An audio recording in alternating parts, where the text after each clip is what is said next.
आइए प्रार्थना करें। पिता परमेश्वर, प्रभु यीशु मसीह के नाम से तेरे पास आकर तेरा धन्यवाद करते हैं प्रभु, तूने रात भर हमें संभाल के रखा, एक नया दिन दिया और इस नए दिन में तूने प्रभु जी हम पर अनुग्रह किया है ताकि हम तेरे वचन पर मनन कर सकें। सबकी सहायता कर, सबको दिन भर में अपनी अपार आशीषें प्रभु जी तू दे। यीशु के नाम से मांगते हैं, आमीन। सुबह की बरकत यानी यीशु की बरकत प्रोग्राम में आप सबका स्वागत है। प्रभु का धन्यवाद करते हैं कि जो लोग प्रभु के वचन से प्रेम करते हैं वो दिन प्रतिदिन इस सुबह की बरकत में जुड़ते जा रहे हैं और हम सब से यही अनुरोध करते हैं कि हमें वचन में बढ़ना बहुत ही ज़्यादा ज़रूरी है। इसलिए समय निकालकर ज़रूर इस प्रोग्राम को देखा करें, हमारे साथ मिलकर आराधना करें। प्रभु बहुत आशीष देने जा रहा है। आइए उत्पत्ति की किताब उसका 6 अध्याय उसके 9 वचन से 13 वचन तक कल हमने देखा था कि परमेश्वर जो है वो नूह के बारे में बोलता है कि नूह जो है वो धर्मी पुरुष है, और जब वो धर्मी पुरुष है तो धर्मी पुरुष के साथ परमेश्वर अपने विचारों को भी बांटता है। ये हम इस 6 अध्याय के 13 वचन में देखते हैं कि वहाँ पे परमेश्वर नूह से क्या कह रहा है।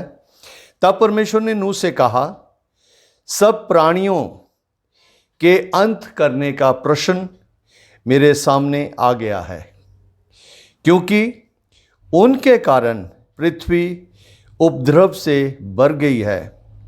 इसलिए मैं उन सबको पृथ्वी समेत नष्ट कर डालूंगा। ये परमेश्वर नूह के साथ बातचीत कर रहा था, और इसके बाद जब नूह ने अपनी सहमति परमेश्वर के प्रति दिखाई तो हर बार मैं यही बात कहता हूँ कि परमेश्वर कभी भी अपनी पूरी योजना को एकदम से प्रकट नहीं करता। वो धीरे धीरे स्टेप बाय स्टेप अपनी योजना को प्रकट करता है। पहले वो नूह के बिहेवियर के बारे में उसकी प्रशंसा करता है, फिर वो उन सारी चीज़ों के बारे में उसके साथ दुख प्रकट करता है। और यहाँ जब उसने नूह के साथ इस बात को डिस्कस किया या उसको कहा, अपने मन की जो उसको बात बताई, उसके बाद परमेश्वर ने उसको जो वो कार्य करना था उसके बारे में उसको बोला, पृथ्वी समेत नष्ट कर डालूंगा, इसलिए तू गोपेर वृक्ष की लकड़ी का एक जहाज बना ले। उसको जहाज बनाने के लिए कहा, और जब उसको जहाज बनाने के लिए कहा तो अगला कार्य क्या उसको बताया कि उसमें कोठरियां भी बनाना, एक भीतर बाहर, उसके भीतर और बाहर राल लगाना, और उसके बाद उसको लंबाई चौड़ाई भी बता रहा है। इस ढंग से तो उसको बनाना। जहाज की लंबाई जो है वो 300 हाथ, चौड़ाई 50 हाथ और ऊंचाई 30 हाथ हो। जहाज में एक खिड़की बनाना और उसके एक हाथ ऊपर से उसकी छत बनाना, और जहाज के ऊपर जहाज की एक और द्वार रखना, और जहाज के पहला, दूसरा और तीसरा खंड बनाना। ये सारी बातें वो नूह को बता रहा है कि किस तरीके से उसने जहाज को बनाना है। और उसके बाद वो कहता है, और सुन, मैं आप पृथ्वी पर जल प्रलय करके सब प्राणियों को जिनमें जीवन का प्राण है आकाश के नीचे से नष्ट करने पर हूं, और सब जो पृथ्वी पर हैं मर जाएंगे। 18 वचन, परंतु तेरे संग मैं वाचा बांधता हूं, तेरे संग मैं वाचा बांधता हूं, इसलिए तू अपने पुत्रों, स्त्री और बहुओं समेत जहाज में प्रवेश करना, और सब जीवित प्राणियों में से तू एक एक जाति के दो दो अर्थात एक नर और एक मादा जहाज में ले जाकर उस अपने साथ जीवित रखना। एक एक जाति के पक्षी और एक एक जाति के पशु और एक एक जाति के भूमि पर रेंगने वाले सब में से दो दो तेरे पास आएंगे कि तू उनको जीवित रखे। मेरे अजीजों, वचन में लिखा है कि जो धर्मी जन है उसका परमेश्वर के साथ वफादारी से चलने का जो इनाम मिलता है वो ये है कि उसके पोते पोतियां भी जो हैं वो आशीषित होते हैं। और यहाँ ही हम इस बात को उत्पत्ति में ही देखते हैं कि जब नूह के बारे में परमेश्वर ने ये दावा किया कि वो खरा व्यक्ति है, हम नहीं जानते कि उसके पुत्र खरे थे या नहीं, उसकी पत्नी का क्या एटीट्यूड था, उसकी बहुओं का क्या रवैया था, उसके बारे में हम नहीं जानते। लेकिन हम इतना जानते हैं कि परमेश्वर वफादार है, परमेश्वर सच्चा है। नूह धर्मी होने के नाते उसका सारा परिवार जो है वो बचाया जा रहा है, क्योंकि परमेश्वर ने उसको कहा कि मैं तेरे साथ वाचा बांधता हूं, मैं तेरे साथ वाचा बांधता हूं। क्या वाचा बांध रहा है? कि तू अपने पुत्रों, स्त्री और बहुओं समेत जहाज में प्रवेश करना। ये सारी बातें नूह के धर्मी होने के कारण हुई हैं, और इस बात से मुझे और आपको सीखने की ज़रूरत है कि यदि हम इस पृथ्वी पर जो जीवन परमेश्वर ने दिया है उसको खराई से परमेश्वर के भय मानते हुए, परमेश्वर के राह पर चलते हुए अपने जीवन को व्यतीत करेंगे, तो हमारे कारण हमारी पुश्तें भी जो हैं वो आशीषित होंगी। क्योंकि यहाँ परमेश्वर ने वायदा किया है कि मैं सबको, जितने भी जीवित प्राणी हैं उन सबको नाश करूंगा, लेकिन तेरे साथ मैं वाचा बांधता हूं, क्योंकि तू खरा है, तू मेरा भय मानता है, तू मेरे हुक्म को कभी भी टालता नहीं है। इसलिए उसका इनाम तुझे यही मिल रहा है कि तेरे पुत्र, तेरी पत्नी और तेरी बहुएं भी जीवित रहेंगी। और यहाँ परमेश्वर एक अद्भुत अपने सामर्थ्य को प्रकट कर रहा है। परमेश्वर उसको कह रहा है कि ये सारे जीव जंतु जो हैं इनको पीछे पीछे जाके तुझे लाने की ज़रूरत नहीं है। जब तू जहाज बना लेगा, जब तू मेरे हुक्म के अनुसार जो मैंने तुझे पैमाइश दी है उसके अनुसार तू कर लेगा, तो ये नर और मादा हर एक जीव जंतु जो है वो अपने पास, तेरे पास आते जाएंगे और तू उन्हें जीवित रखना। बहुत बड़ी रिस्पॉन्सिबिलिटी यहाँ पे नूह को परमेश्वर दे रहा है। वो इसलिए दे रहा है क्योंकि परमेश्वर जानता है कि नूह खरा व्यक्ति है, नूह मेरे हुक्म को कभी भी टाल नहीं सकता।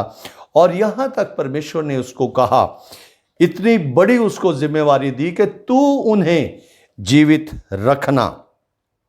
और जीवित रखने के लिए किन किन चीज़ों की ज़रूरत है? उनको भोजन की ज़रूरत है। जीवित रखने के लिए अलग अलग जानवर का अलग अलग खाना है। वो सारी चीजें नूह को बोला है कि तूने उन सारी चीजों को इकट्ठा करना है। 21 वचन में लिखा है, और भांति भांति का भोजन पदार्थ जो खाया जाता है उनको तू लेकर अपने पास इकट्ठा कर रखना, जो तेरे और उनके भोजन के लिए होगा। आसान काम नहीं है। कभी भी हम ये मत सोचें कि प्रभु का जब हम हुक्म मानते हैं तो वो बिल्कुल आसान होता है। प्रभु का हुक्म मानना पहले बहुत ही ज़्यादा मुश्किल नज़र आता है, क्योंकि जब उसने अब्राहम से कहा कि तू अपना देश, अपने पिता का घर और अपने सारे रिश्तेदारों को छोड़कर उस जगह पर चल जो मैं तुझे दिखाऊंगा, और अब्राहम ने एकदम परमेश्वर की बात मानी। उससे पहले ये नूह की हमें बात मिल रही है कि ये सारे आदेश, ये सारे इंस्ट्रक्शंस परमेश्वर से पाने के बाद नूह ने क्या कहा। नूह ने ज़रूर इस बात पर ध्यान दिया कि नहीं, ये तो मेरे से हो नहीं सकता। ऐसा नहीं किया।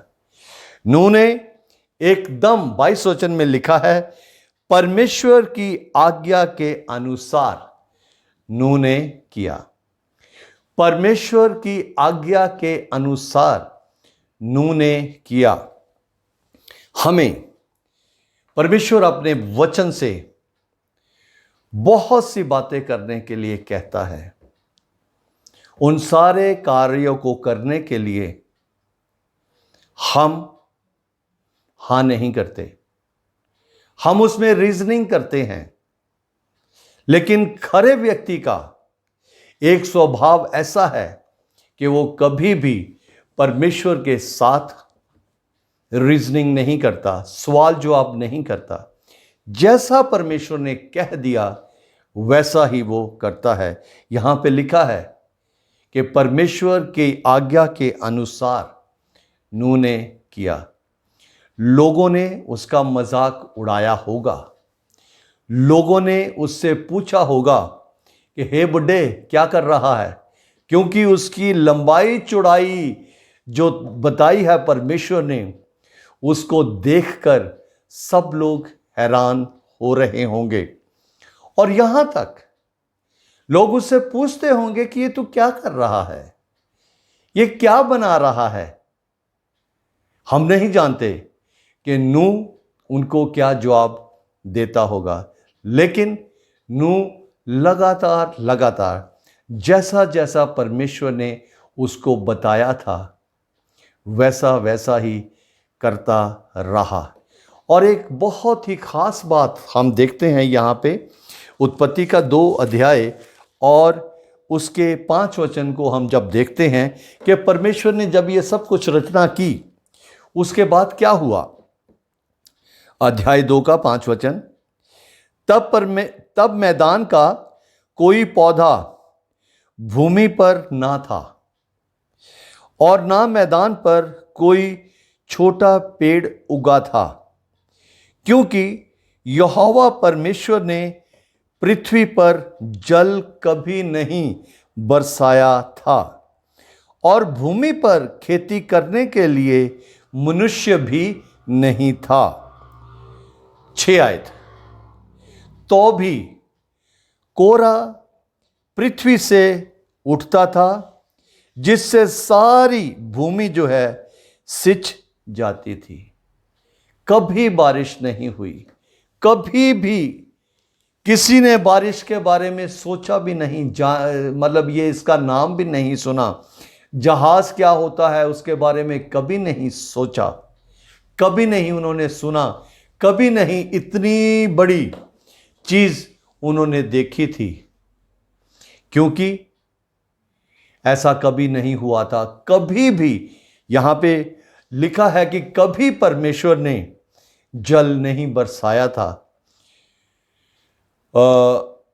जानवर थे, जानवरों के लिए जो खाना था वो परमेश्वर ने ओस के द्वारा, कोरे के द्वारा इस पृथ्वी पर उगा रखा था। और सारे जानवर जो थे वो हरी हरी घास जो है वो खाते थे, जो कि कोरे से तैयार होती थी। इन सारी बातों को जानते हुए नूह ने कोई भी सवाल नहीं किया। और इस बात को जब हम देखते हैं तो हमें अपने जीवनों पर ध्यान करने की जरूरत है। क्या हम वास्तव में ही परमेश्वर का भय मानते हैं? क्या वास्तव में ही हमारा जीवन खरेपन का जीवन है? खरा किसको कहते हैं कि किसी भी तरीके से परमेश्वर की बात को के साथ मिलावट नहीं करना, किसी भी तरह से जो सही बात है उसमें कुछ दूसरे आइडियाज जो हैं वो कभी नहीं मिलने देना। जो कुछ कहा गया है उसी के अनुसार चलना। उससे क्या होगा? वचन में लिखा है, यहां हम पढ़ चुके हैं कि परमेश्वर ने खरे व्यक्ति से क्या वायदा किया कि तेरे कारण, नूह, तेरे कारण, तेरे बिहेवियर के कारण तेरे लड़के, तेरी बीवी, तेरी बहुएं जीवित रहेंगी। अजीजों, इस बात पर आप ध्यान करें कि हमें परमेश्वर के राह पर कैसे चलना है। जो परमेश्वर हमें कहता है, परमेश्वर हमें कभी भी ऐसी बात नहीं कहता जो हम कर नहीं सकते। हमें वही बात कहता है जो हम कर सकते हैं। और आज मुझे और आपको परमेश्वर ने एक ही हुक्म दिया है कि हम सुसमाचार को लोगों तक पहुंचाएं। माध्यम प्रभु ने तैयार कर रखे हैं, हमें लंबाई चौड़ाई बता रखी है। क्या लंबाई चौड़ाई है? प्रभु यीशु मसीह ने कहा, दुनिया के शोर तक। मैं प्रभु का धन्यवाद करता हूं कि हमारी आवाज़ दुनिया के शोर तक पहुंच रही है, क्योंकि परमेश्वर ने दुनिया के शोर तक आवाज़ को पहुंचाने के लिए माध्यम हमें दिया है, आपको भी दिया है। उसको परमेश्वर के लिए इस्तेमाल करें। आइए प्रार्थना करें। पिता परमेश्वर, तेरा धन्यवाद करते हैं तेरे वचन के लिए, जिसमें से तूने प्रभु जी हमें गहरी बातों को सिखाया है। उन पर चलने के लिए हम सबकी सहायता कर, यीशु के नाम से मांगते हैं, आमीन। सबको जय मसीह की। प्रभु आप सबको बहुत बहुत आशीष दे। कल फिर मिलेंगे।